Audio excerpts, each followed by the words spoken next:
Hi, I'm Crystal from University Advising, and today we're going to go over how to register for classes. For new students, you can skip to step 2, but we'll start from the beginning. If you have any questions after you watch this video, please feel free to email us at advisor@csum.edu and we can help. So there's 3 steps to registration. Step 1, you'll want to pick your classes with an advisor. You're required to meet with a faculty advisor before registration, so you'll probably pick your classes with them after you review your curriculum roadmap and your SMART planner, and then they'll take care of your advisor registration hold and remove it before you register for classes. Step 2, you'll build your preferred schedule in our cool tool called Schedule Planner. You'll pick all your preferred sections and teachers, and this is located in your PeopleSoft Student Systems Student Center. And then you'll send that to your PeopleSoft shopping cart.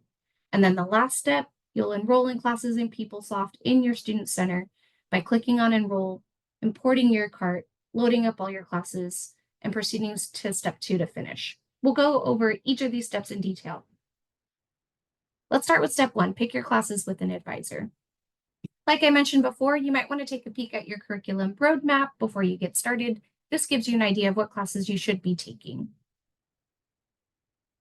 Then you'll want to review your SMART planner, which is your graduation plan, with your faculty advisor. You can also review it with a university advisor before your advisor meeting if you'd like to prepare for your faculty advisor meeting. To get to your SMART planner, you'll go to your login page, go to PeopleSoft Student Systems, and it's this blue link on the left called SMART Planner. And before you make your appointment with your advisor, you'll want to check out and see if you have any holds on your account. You'll have an advisor registration hold, which they'll remove, but if you have any other holds, like an accounting hold or a judicial hold, you'll want to clear those before you register for classes.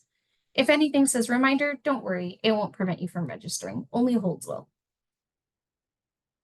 When you review your SMART planner with your faculty advisor, you'll take a look, you'll adjust it every semester in case you want to take something sooner or later, and you'll pick elective courses. In the example here, we see this student needs a Humanities Area C elective, and they haven't selected one yet. So if you click on the select button, it'll pull up a list of all the classes that you can use to satisfy that general elective.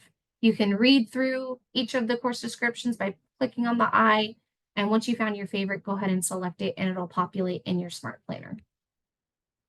Once you've figured out all the classes you want to take with your faculty advisor, then you can build your schedule in Schedule Planner. So that's step 2. So you'll click the button at the top of your SMART planner called Schedule Planner, and it'll take you to the Schedule Planner portal, where then you'll see this blue box that says your SMART planner shows all of these classes for fall 24. Click here to load them up. Make sure you load them up. You'll also want to make sure that all of the classes came over from your SMART planner. So you'll probably want to compare the two just to make sure nothing didn't come over. If you have a lot of schedules popping up once you click generate schedules, like 1,000 of them, you can add breaks to reduce the number of schedule options you have. A lot of students try to end early on a Friday or sleep in on a Tuesday, Thursday. So those are some popular breaks to add in if you want to reduce how many schedules you have to go through. And a really important tip, when you look through your schedules, try to make sure all the seats are open in the schedule so that you don't have to go on a wait list. After you've gone through 1,000 schedule options or however many you go through and you found the perfect one, you can go ahead and send it to your shopping cart. If you're not ready, you're not sure, you still want to think about your schedule, you can also favorite them with this heart icon and come back to them later. But let's say this is the perfect schedule for you. It's all the classes you want at the times you want. You go ahead and send it to your shopping cart, and that will get it ready for the last step, which is enrolling classes.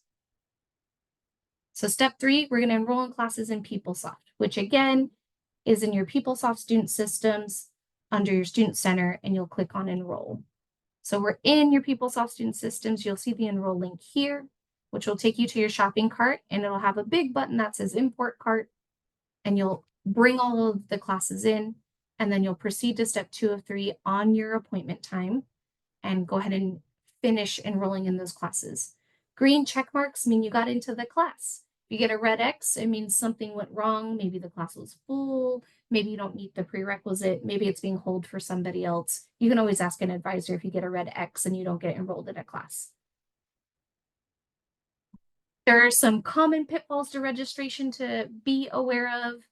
The first one we talked about, if you have a hold, you can't register. So make sure that you see your faculty advisor and clear all your holds before registration opens. Everyone has a different registration day and time depending on how many units they've completed. So you can find your registration day and time in your PeopleSoft Student Center under enrollment dates on the right side. Classes that have co-requisites like physics and physics lab, chemistry and chemistry lab, marine survival and marine survival lab, and the marine survival lifeboatsman exam all have to be taken together at the same time. And you have to register for them all together at the same time. And all sections must be open for you to register them. You can't have a full lab and an open lecture and get into them. Both have to be open. Some classes are reserved for specific majors or class of. We have a really cool list on the registrar website called the class restrictions list, and you can see when we'll lift those holds in the next few days of registration. And again, if you have any questions at all, please contact University Advising at advisor@csum.edu or make an appointment or drop by the C Center in the Student Services Building and we'll help you out. Thank you so much for listening today. And if you have any questions, come see us.